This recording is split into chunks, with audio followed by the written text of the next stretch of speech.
मनोज दादा जरांगे. दादा तुम्हाला जास्त चालता येणार नाही पण 4 किलोमीटर चालायचं आहे. चालणार. संतोष भैयापेक्षा आम्हाला काय मोठं नाही. त्यांच्या मारेकऱ्याला न्याय दिल्याशिवाय नाही हटत आहे. हटणार नाहीत, हटत नाहीत. फक्त आमची एक इच्छा आहे मुख्यमंत्र्यांकडे, ती मात्र तुम्हाला प्रामाणिकपणाने सांगतो आणि आम्ही जी गोष्ट सांगतो ही तुमच्या पुढे चॅलेंज आहे. चॅलेंजिंग अशी आहे की ज्यावेळेस ही खंडणी मागायला लावली त्या खंडणीच्या वेळेस खून पण झाला. म्हणजे खंडणीतले आणि खुनातले हे दोन्ही आरोपी एकच आहेत. यांच्या दोघांवरतीही 302चे गुन्हे दाखल व्हायला पाहिजेत, 120(ब)चे पण व्हायला पाहिजेत आणि मोका पण लागला पाहिजे.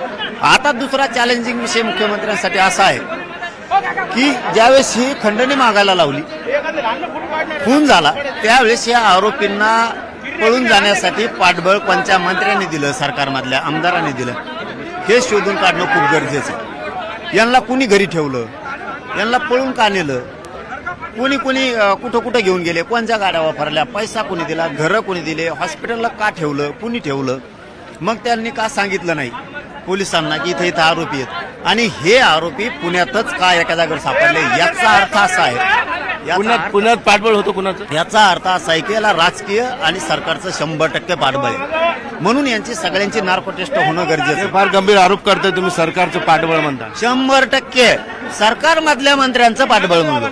सरकारमधल्या मंत्र्यांचं पाठबळ असल्याशिवाय हे लोक राहूच शकले नाही. ही खूप मोठी साखळी असायला पाहिजे, खूप मोठी. कारण पळून नेणारे वेगळे, फोन लावणारे वेगळे, मंत्र्यांना फोन लावणारे वेगळे.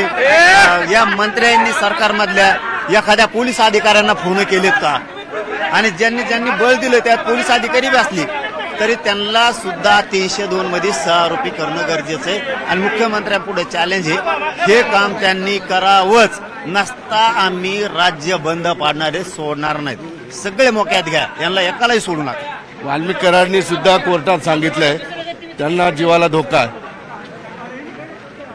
ते मला नाही माहिती त्याला काय याचा धोका आहे, कोण येईन काय. त्यांना एक सहकारी पाहिजे जेलमध्ये. आम्हाला एवढंच माहिती, फाशी आणि सगळ्याला. आणि यांना कुणी बळ दिलंय ना, कोणत्या सरकारमधल्या मंत्र्याने दिलंय ना, याचा सुद्धा शोध लावणं आता गरजेचं आहे. SIT पण, CID पण, पोलीस प्रशासनाने पण आणि मुख्यमंत्र्यांनी सुद्धा. तुम्ही मुलायजा ठेवू नका. तुम्ही जर थोडाही कोणाचे पाठराखण करायचा प्रयत्न केला तर राज्यात मराठी उसळणार आहेत, राज्य बंद पाडणार आहेत. आम्ही सोडत नाही तुम्हाला. दादा, या प्रकरणामध्ये IG लेवलची टॉप मोस्ट यंत्रणा आहे, त्याच्यानंतर न्यायाधीशांची सुद्धा समिती आहे, कोर्टाची समिती आहे, तिसरं CID. तिन्ही टॉप मोस्ट एजन्सीज आहेत. ज्यांनी ज्या प्रकरणात हात घातला त्यातले आरोपी वाचत नाहीत. परंतु हे आरोपी पकडण्यासाठी काही शरण सुद्धा आले. काय अपयश आले तिन्ही एवढ्या मोठे शरण? मला नाही वाटत हे शरण आले, आजपासून तरी वाटायला लागलं. यांना आणलं, यांचा पाठीराखा कुणीतरी आहे, एखादा सरकारमधला मंत्री फंत्री, आमदार फेमदार, हे सांगते जा, त्यावेळेस हे जाते. हे बहुतेक जिरतोय का बघत होते, खून जिरतोय का, खून पचतोय का आपल्याला.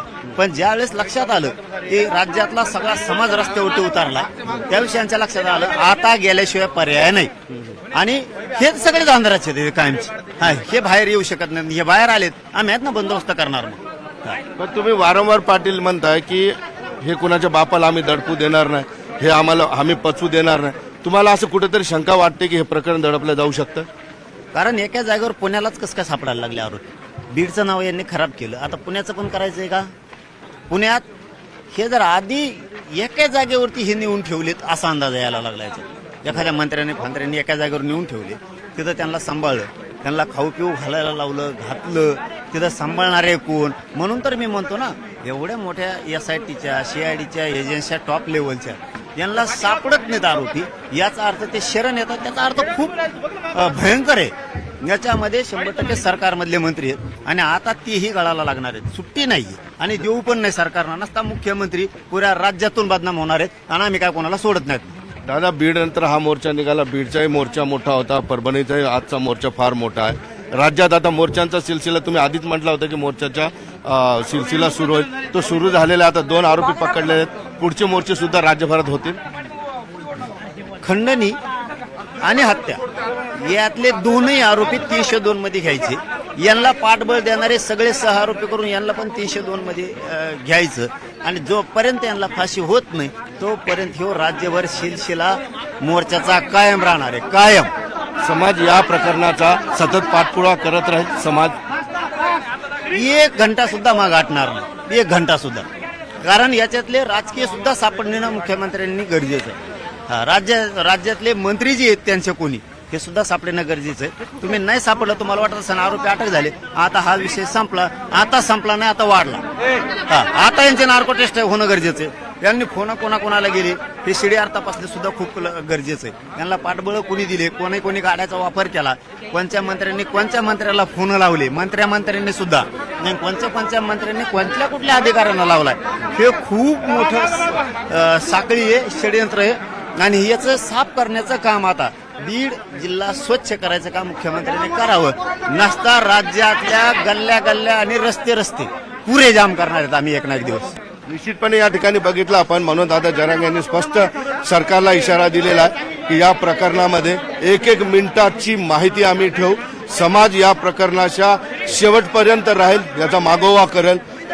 यामध्ये जर काही धोका किंवा ढिलाई जर बरतण्याचा प्रयत्न झाला तर मराठे राज्यातल्या गल्ल्या बंद करतील, हा सूचक इशारा या ठिकाणी मनोजदादा जरांगे यांनी दिला.